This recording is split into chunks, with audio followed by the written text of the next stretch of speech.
กราบสบายดีเด้อแม่เอฟซีทั้งพังลาวพังไทยทั้งต่างประเทศเนาะมันนี่ก็มาพบมาพ่อกับน้องทงเนาะโดยเอาพอดีทางน้องทงก็เลิกเวียกมาก็คำแน่เนาะมันนี่เนาะพ่อพี่น้องโดยเอาพอดีทางน้องทงก็ซื้อกกไม้มาแต่มือวานนี่เนาะก็ยังบ่ได้ปลูกวานนี่ก็ได้พอดีสิมาปลูกตอนค่ำเลยเนาะเห็ดเวียกอัดกระตุกน้ำพ่อแม่พี่น้องเอ้ยโอ้กกไม้ก็4 ต้นเนาะ4 ต้นยังบ่ได้ปลูกเลยเดี๋ยวทางนทงสิมาปลูกเลยเนาะแม่ FC เพิ่นคอมเมนต์มาว่าทางนทงคือใส่น้ำหลายแท้เพิ่นว่าแบบมันแห้งไวเนาะพ่อแม่พี่น้องมันแห้งไวนะมันบ่ค่อยชุ่มบ่ค่อยหยังเลยก็เลยอันนี้เนาะก็เลยหดให้มันอันนั้นแน่ให้มันอังๆแน่จักหน่อยแล้วมันก็แห้งไวคือเก่าเนาะบางมื้อทางนุพงก็บ่ทันอันนั้นเนาะพ่อพี่น้องบ่ทันหดเนาะตอนเช้าบางเทื่อบ่ทันหดไปเฮ็ดเวียกก่อนก็ย่านมันแห้งเนาะก็เลยหดเปียกๆไว้ช่วงแรงๆแบบนี้เนาะอันตัวที่มองนานพักนะฝนตกใส่เนาะมันก็เลยเห็ดให้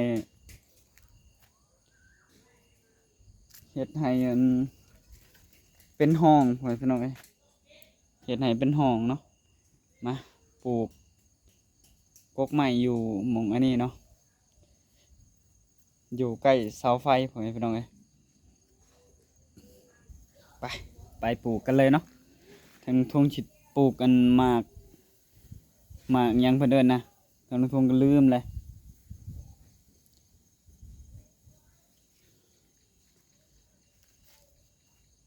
ไปปลูกกันเลย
คุ้มกะ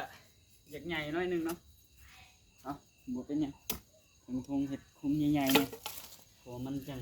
อันนั้นเนาะ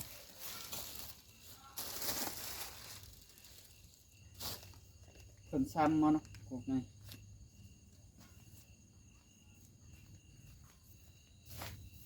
ทางทงกะปลูกเห็ดห่างๆอันนี้แน่น้อยนึงเนาะ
เอาหมดแล้วเนาะ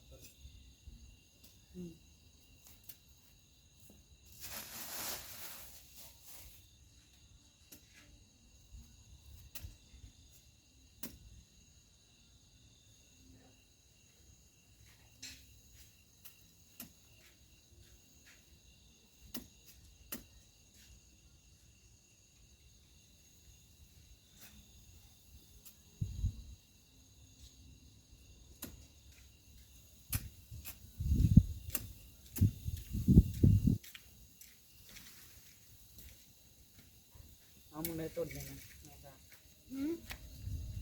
ต้นยังไงปลูกยังไง ตอนนั้นปลูกนี่ได้บ่ต้นอยู่ ใกล้ซ้ายไปปลูก ถ้ามันสูงเขาก็ตัดออกนี่ปลูกนี่บ่นี่เขาปลูกนี่บ่ เอามีบ่ โล มันเสริมกับดอกไม้นี่เนาะ โลพื้นที่เขาบ่มีปลูกเลยเด้เอามานี่ละเอาเลย ดูเอาใกล้ๆกันแล้วมันใหญ่มากเขาได้เห็นหมักเตะ เอาวางให้โอเคสิมัน อย่างนี้เนาะ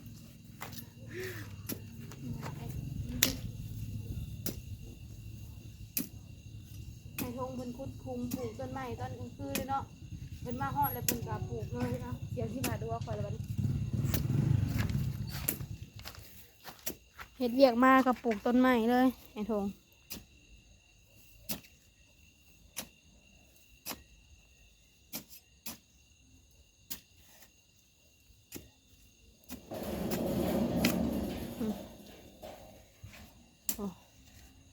ไอ้ทงเพิ่น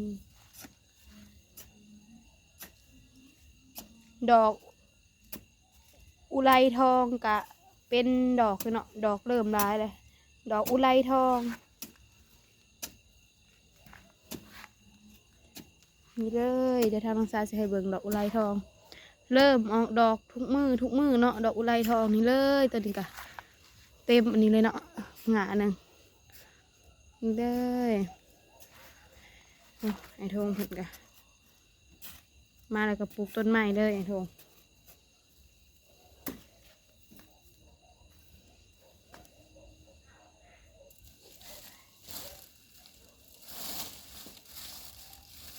กกมะยงซีดแล้วก็คือต้นมุงหมอนเนี่ยไอ้ทงเนาะ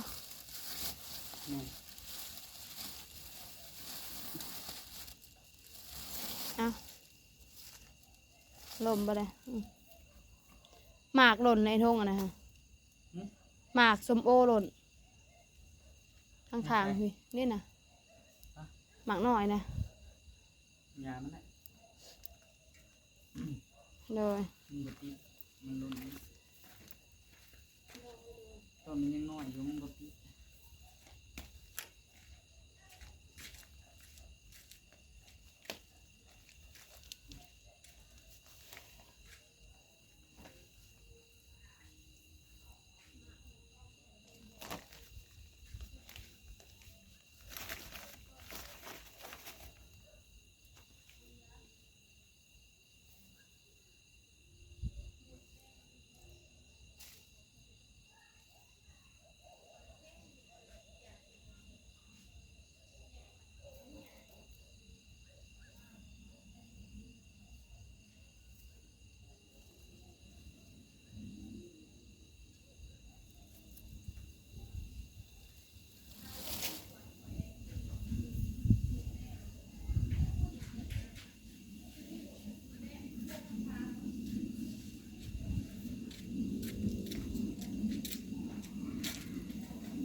ทางน้องสาวไปกันหดพักเลยบนนี้นะ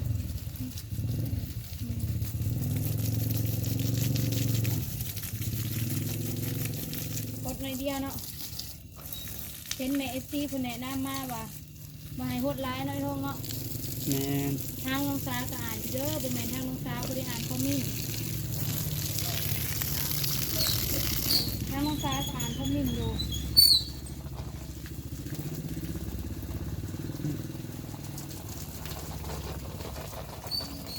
บางทีก็ แล้ว หดหลายไว้เนาะเพราะว่าบางเทื่อ แล้วเลยโคตรน้อยเดียวอะไรกัน มาเทศเวียกค่ำกับบางเทื่อก็บ่ได้หดแน่ก็เลยหดให้มันอันนั้นไว้เลยเนาะยังเหลือ2ต้นเนาะนี่ยังเหลืออยู่2ต้นนี่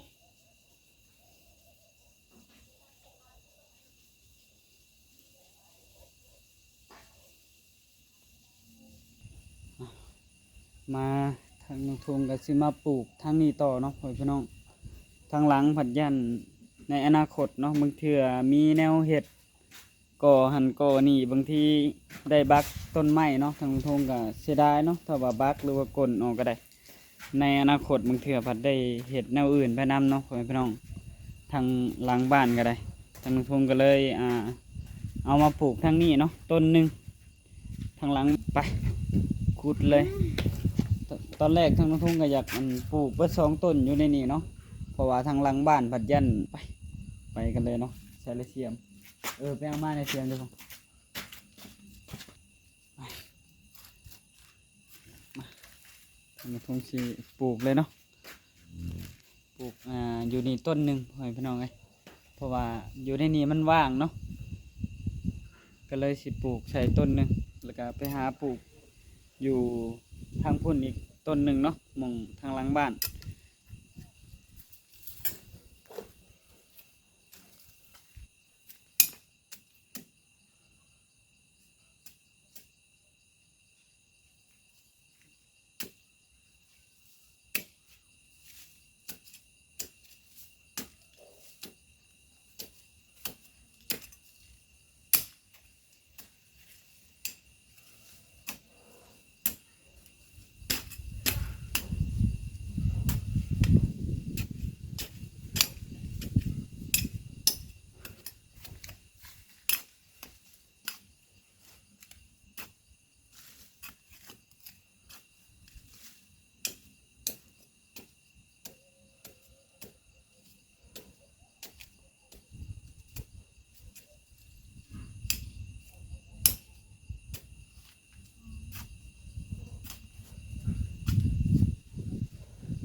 เอามองนี้ต้นหนึงซะเนาะมันว่างเนาะ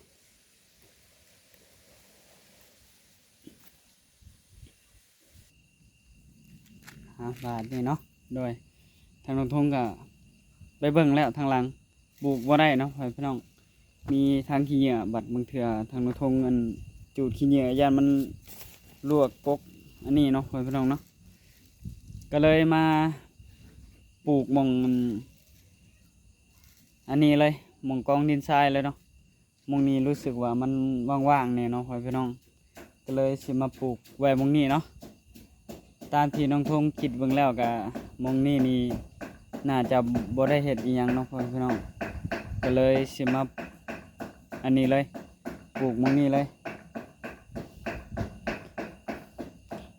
บาดนี้เนาะเดี๋ยวทางน้องทงสิไปขุดคุ้มก่อน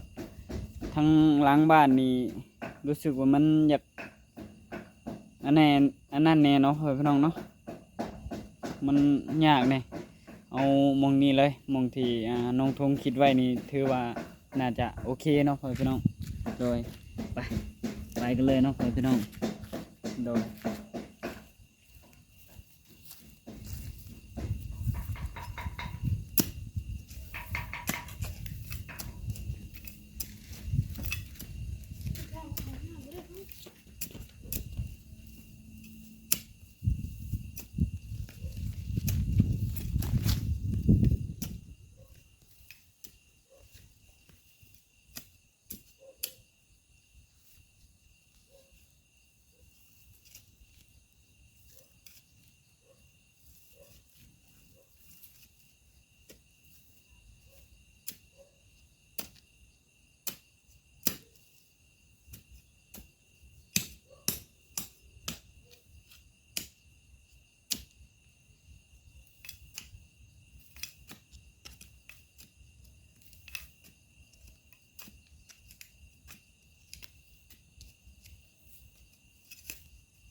สิเอาขี้งัวมาใส่เนาะมองนี้มันมีแต่ดินทรายสิเอาขี้งัวมาถอกใส่แทนนั่นขี้ดินเนาะ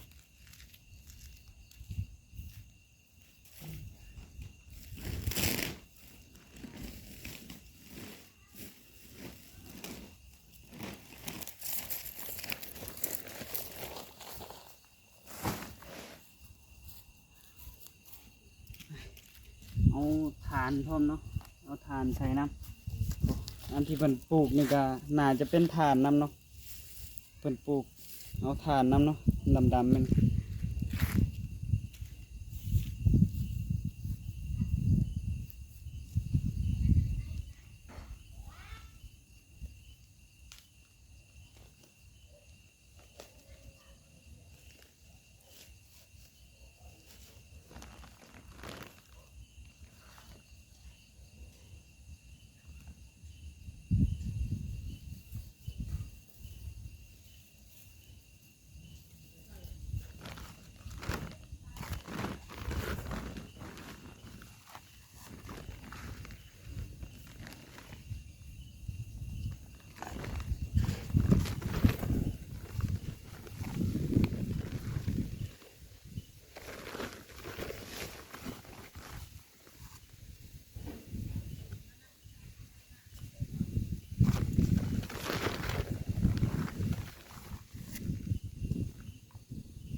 อ่ะเฮ็ดเวียกแล้วก็มาปลูกผักต่อเลยทางน้องทงก็ได้ปลูกกกไม้เนาะพอแล้วบัดนี้เนาะกกไม้ก็ได้มันหลายเลยจนบ่มีหม่องปลูกแล้วเนาะปลูกไปเบิดทุกอย่างแน่เนาะก็หลายแนวอยู่ทางน้องทงซื้อมาก็หลายแนวเนาะโดยอ่ะทางน้องทงก็สิได้จบคลิปไว้เพียงเท่านี้เนาะ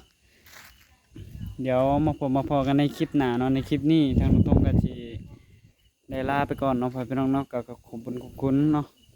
ทางเอฟซีเบิร์ดทุกคนเนาะที่เบิ่งคลิปของน้องทงต้นจนจบที่บทความโฆษณาเนาะทางน้องทงก็สิขอลาไปก่อนเนาะพี่น้องโดยขอกล่าวคำว่าสบายดีบ๊ายบาย